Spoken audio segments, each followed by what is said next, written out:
Then on Sports Central, we go over a college football game preview and prediction on the Week 5 matchup between the Kentucky Wildcats and the Ole Miss Rebels. Huge matchup for both these teams coming up here in Week 5.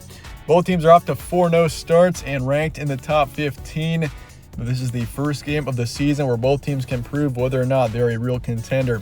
We'll be going over a full game preview and prediction on this matchup here today, starting with their team trends. Kentucky beat Northern Illinois 31-23 was the final score there. Kind of a closer game than you'd expect. They're going up against an NIU team that isn't very good, but they won, which is what matters in the end. They're 4-0 to start the season. And if you compare them with Tulsa, kind of a similar situation. Tulsa is not a very good football team in Ole Miss. It was a pretty close game there, 35-27, but still got the win in the end. Both teams are 4-0 to start the season. Kentucky ranked 7th heading into this matchup, and Ole Miss is ranked 14th. Game's be on Saturday, October 1st in Oxford. So that's going to be huge here for Ole Miss. I mean, this is a game where you got two teams of very even skill. And so for Ole Miss to have a slight advantage there in the home field, I would say that could make a difference here. Your kickoff is noon Eastern. Spread's going Ole Miss by 4, so the Rebels are slightly favored according to the spread. But the FPI is going pretty heavily on the Ole Miss side here, saying 78.5% towards Ole Miss. It's kind of the spread is saying it's going to be close, which I expect. I expect this game to be extremely close based on both teams, and I feel like both teams are on a very even playing field, but the FPI is pretty comfortable saying Ole Miss in this one. Series history, Ole Miss leads at 28-14. They've won the past 3 matchups between these two teams, and the last time Kentucky won was 2011. So it's been a little while since Kentucky last beat Ole Miss, but then again, both teams are in opposite divisions in the SEC, so we really don't see these two teams play each other too often. But I mean, when we do, definitely it's been good matchups. Stat comparison for this one: Kentucky 31 points per game so far this season, 13 points allowed, 296 pass yards a game, 81 rush yards, and then for yards allowed, 163 passing, 108 for rushing. And something about Kentucky here, I mean, this team has been primarily, they've had success in the passing game so far this season with almost 300 average pass yards a game, which has definitely been impressive. But, I mean, the rushing game, of course, they've had Chris Rodriguez out, who is their top running back. He's been out, I believe, with an injury. So, but he is going to be back for this game. So he's been cleared to return. Whether he is going to be limited in this game or playing full-time has yet to be determined. But you have seen Smoke, the other running back for this team, with over 260 yards so far this season and a touchdown. So, I mean, he's rushed a bit, but it's definitely going to help this Kentucky offense to have Chris Rodriguez, who is an outstanding running back. I mean, having him back and healthy is going to be huge for this Kentucky team. I mean, the Wildcats really, if you compare these two teams, I would say Kentucky's got a higher ceiling. They've got more upside than Ole Miss does, just because, I think Kentucky's got the better quarterback in Will Levis versus Jackson Dart. And also, you consider the backfield. They got Smoke. They also got Chris Rodriguez coming back, who hasn't played yet this season. So something to keep an eye on there for Kentucky. And as for Ole Miss, 41 points per game, 10 points allowed, 207 pass yards a game, 280 rush yards. So kind of the opposite so far this season for Ole Miss. They've had a lot of success in the rushing game. And then for yards allowed, 193 passing and then 119 for rushing. So defensively, both teams have been pretty good so far this season for the most part. Of course, last week, Kentucky allowing 23 to NIU, or Ole Miss allowing 27 to Tulsa, wasn't the best. But for the most part, if you look at Ole Miss just a week ago, they beat Georgia Tech 42-0. So both teams have shown promise on both sides of the ball so far this season. Your recent matchups, speaking of which, Kentucky beat NIU once again 31-23, shut out Youngstown State 31-0.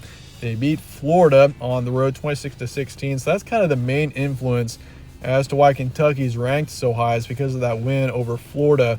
Once they beat Florida, they skyrocketed in the rankings, and they have climbed ever since. They're up to number 7, which is as high as I remember Kentucky being in quite a while at least. And then, of course, they beat Miami, Ohio 37-13 back in week 1. And as for Ole Miss, they beat Tulsa 35-23, shut out Georgia Tech 42-0, beat Central Arkansas 59-3, and beat Troy 28-10. So kind of a closer game than you'd expect against Troy. And, of course, they had a closer game than expected against Tulsa. But at times, especially that Georgia Tech game, they really, they looked great in that Georgia Tech matchup on the road. And of course, if you compare that with Kentucky, I mean, both teams here really don't have strong resumes quite yet. But at the same time, both teams are coming off of maybe slightly disappointing matchups, disappointing games in week 4. Your key points for this one, both teams 4-0. Kentucky's shown potential so far this season. Once again, I think Kentucky's got tremendous upside.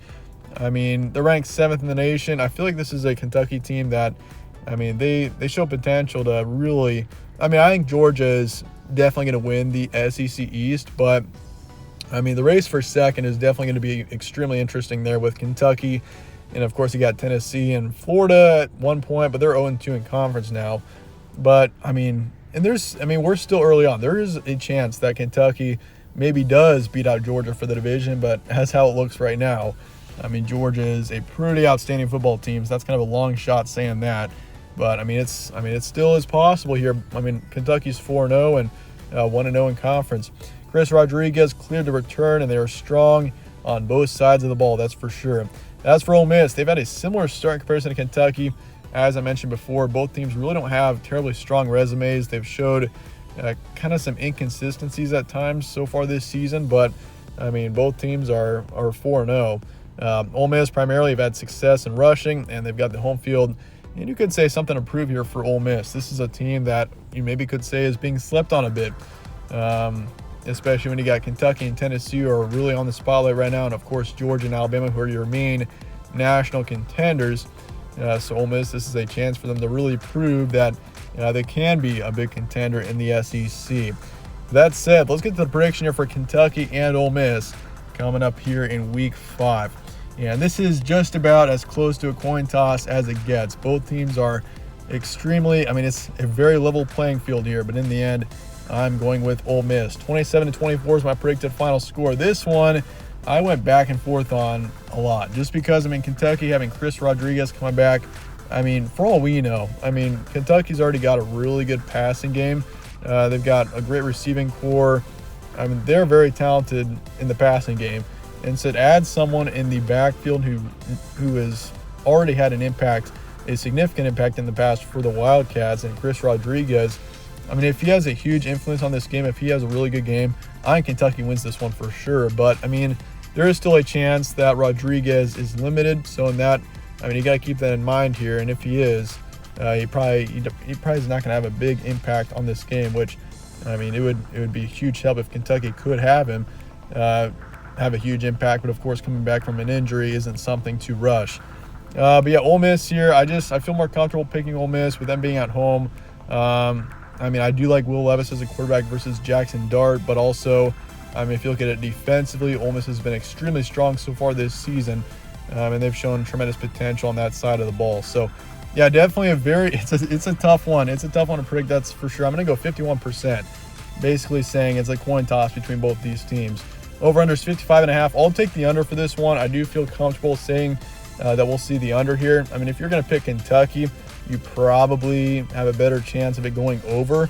But if you're going to pick Ole Miss to win this game, I'd say there's a very good chance that it ends up going under, just because Ole Miss's defense, I do think, I mean, both teams offensively are pretty strong, but I do expect it to be a bit more low scoring if Ole Miss does end up winning it in the end. And I do have Kentucky covering the spread, which is currently 4 points towards Ole Miss. So Ole Miss is slightly favored. And we could see that change over the course of the week as well, so something to keep in mind there. With that said, let me know your thoughts in the comments below on this matchup, and I appreciate you guys for watching as always. Stay tuned for more from All Sports Central. Catch you on the next one.